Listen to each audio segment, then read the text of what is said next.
Hello guys, this is my first video on YouTube. I'm going to talk about kinetic isotope effect. So, kinetic isotope effect is a challenging topic because having isotopes in your reaction do not assure you that you have kinetic isotopic effect in your reaction. So, it's a very challenging topic. To overcome that challenge, we need to study the reaction mechanisms with their corresponding rates. First, let's see what are we going to discuss today. So I will explain what is kinetic isotope effect and what can we determine with this kinetic isotope effect. For example, we can predict the reaction mechanisms or the pathways to a particular reaction. So that will be very interesting. In this graph, Morse curve is shown for the quantum harmonic oscillator for CH and CD bond. Potential energy is plotted against distance. When the gap increases between CH bond, the energy will increase.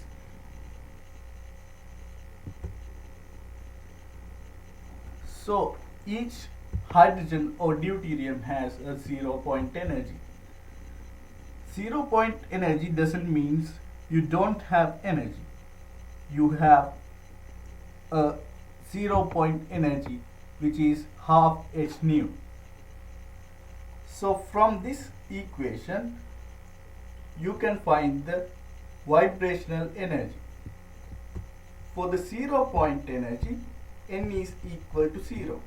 So if you put 0 to n, the equation will be half h nu.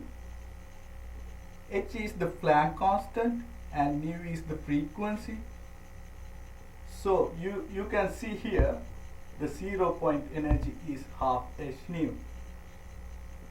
And the frequency depends on the K and M. M is the reduced mass. Reduced mass is given by this equation and it will depend on the masses of the two atoms involved in the bond, which is carbon hydrogen or carbon deuterium. So if we replace hydrogen by a deuterium atom, the mass of M1 will increase. So the reduced mass also will increase. If the reduced mass increase, then your frequency will be decreased. That will result a lower 0-point energy. That means if you have a higher mass atom, you will have a lower 0-point energy. So the deuterium will have the higher mass between these two atoms. So deuterium will have the lower 0-point energy and hydrogen will have the higher 0-point energy. So if you extend the length between carbon and hydrogen bond, the energy will increase. At some point, the bond will break. So it is the dissociation limit. So since the deuterium has lower 0-point energy, so it will have to give lot of energy to overcome that activation energy barrier. That means the deuterium and carbon bond has a higher energy than the carbon hydrogen bond. Okay, let's consider a real reaction. Here a tosylated compound is given.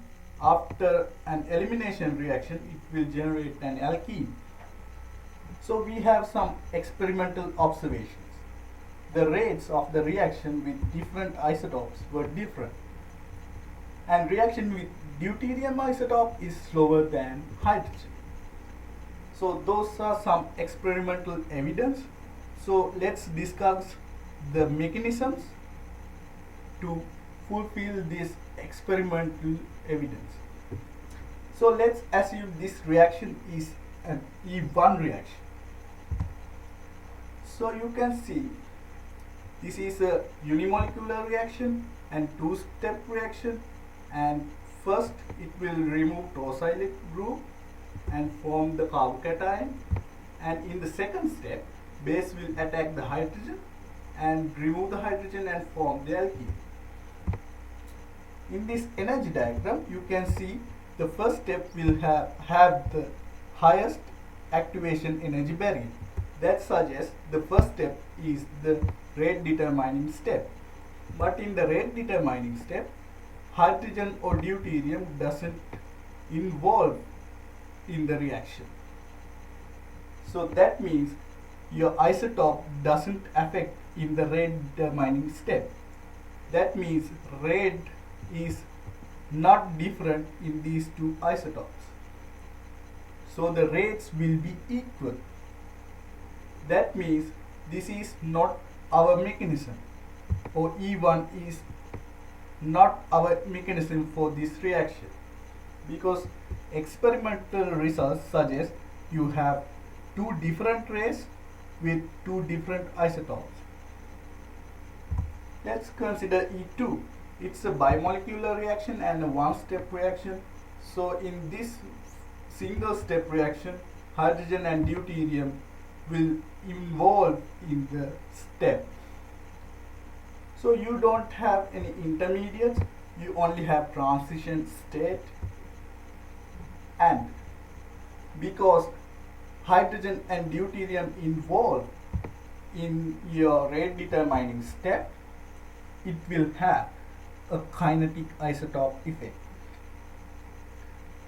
So we learn from the kinetic isotope effect, the carbon deuterium bond have a higher energy than the carbon hydrogen bond. So it is difficult to break a carbon deuterium bond than the carbon hydrogen bond.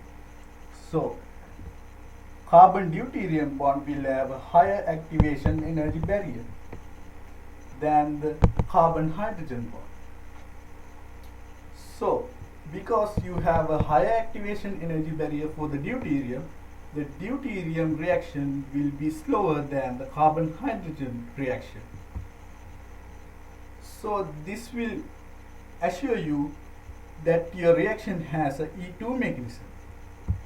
So your reaction will have an E2 mechanism. So the reaction rates are different with two substituents or two isotopes. So one can suggest in this reaction you have a E2 mechanism. Okay, that is the end of my short video. Thank you for watching.